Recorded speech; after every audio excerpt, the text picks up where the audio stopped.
What do Donald Trump's health and his economy have in common? They're both in the shitter right now.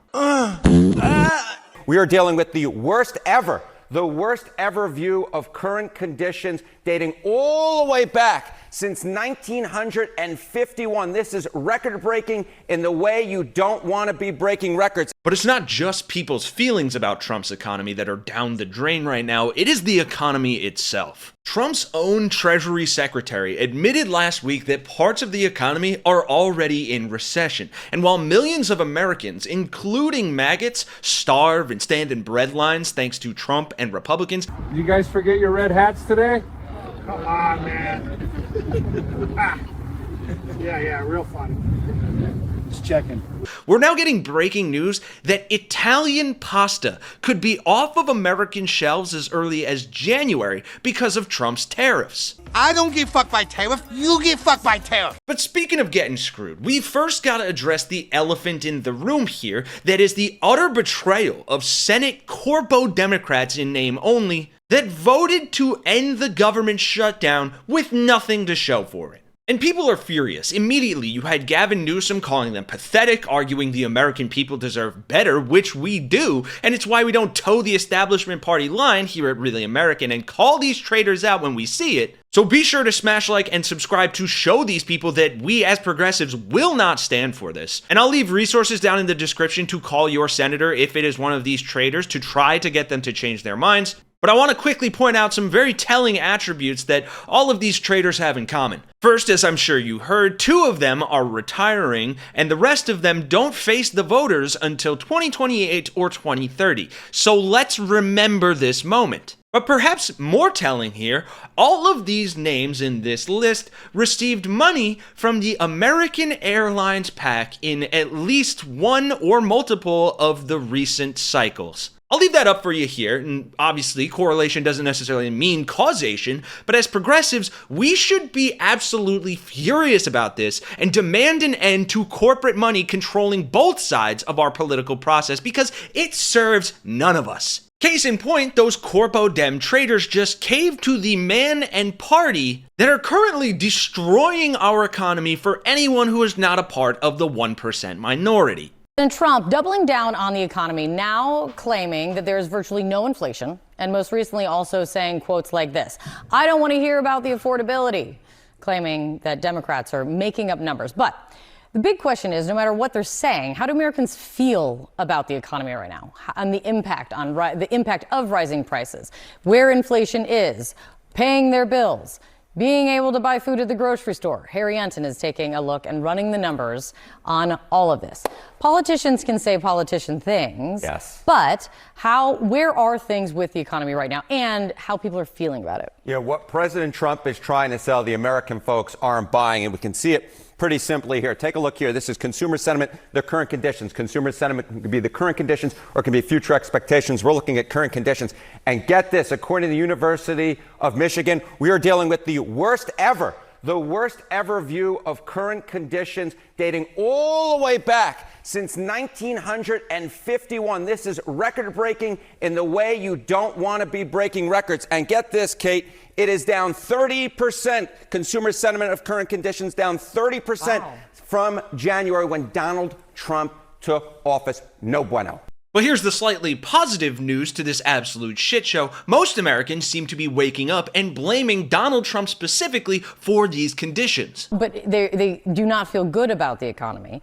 How much are they blaming this on President Trump? Yeah, it would be one thing that President Trump could ignore it if folks weren't blaming him for it. But take a look here.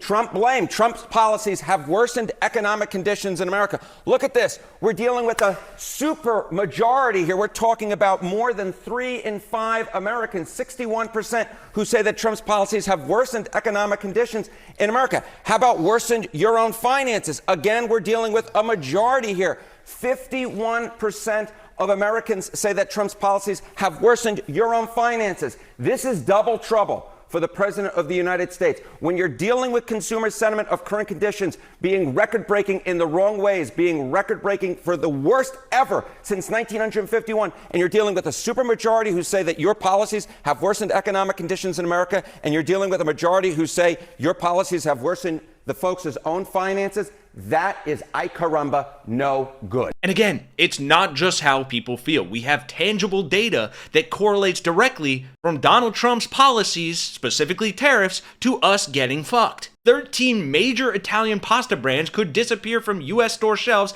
as 107% tariffs take effect. This is reporting from the New York Post, an infamously pro-Trump source. So in addition to not getting your SNAP benefits and having to go wait in a bread line whilst prices of groceries skyrocket, you can now say arrivederci to pasta made in Italy. But here comes the million-dollar question that we've been asking for years. Does any of this move the needle? Well, on that front, I think we have some good news. What about the slice of the electorate both parties need and is what decides elections? Independence. Yeah, okay. And you know, oftentimes we talk about independence, and sometimes that group of voters includes folks who lean either the Republican or Democratic side. I decide to look at pure independents, okay. Those who don't lean towards either side.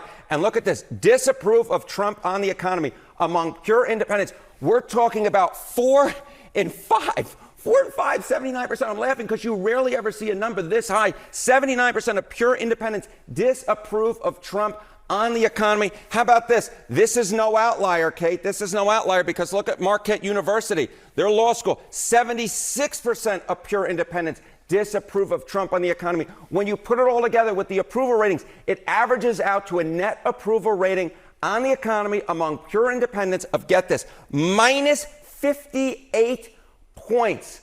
Oy vey, as my mother used to say. This is the type of thing that is political nightmare fuel, and it is no wonder that a little bit less than a week ago, the Republicans went down to defeat in Virginia and New Jersey. If these numbers hold, a year from now, the Republicans can wave adios amigos goodbye to their House majority, and they may very well be bidding adios amigos goodbye to their Senate majority as well. And look, while normally Trump getting nightmare news about the economy would be great news for Democrats, we cannot ignore the glaring red flags here. This is bad news for Republicans, primarily because it is terrible news for everyday Americans. People everywhere in this country are worse off than they were. They're suffering financially. They're suffering physically because they can't get the nutrition they need. And then people like these assholes have the audacity to cross the aisle to work with the other side at the expense of your fucking healthcare. And I'll wrap this up here by saying, if you're fucking angry, good. Stay that way. Because this is not going to change if we all get complacent and just say, oh, well, vote blue no matter who, blah, blah, blah. I'm not saying vote Republican. I'm not even saying vote independent. But God damn it, we need to put people in power that actually serve our best interests. And there are some foundational changes that need to happen before that can even be considered. Corporate money needs to get out of politics. Politicians should not be able to trade stocks, especially off the information that they have. We need term limits and many other safeguards as well, because running for political office should never be about lining your fucking pockets. Hell, I'd take a boring-ass bureaucrat over a billionaire any fucking day. And this is something Americans on all sides should agree with, because currently we do not have a government of the people, by the people, and for the people. We have a fucking oligarchy. And until we start to do the work of people like Bernie Sanders and AOC of dismantling that oligarchic system, then we as Americans will just continue to get fucked from both sides, kind of like this. Thanks for watching, folks. Do us a favor, support the channel if you enjoyed the video. Drop a like, subscribe, leave a comment to let us know all of your thoughts. For Really American, I'm Kenny Hesse. I will see you guys in the next one.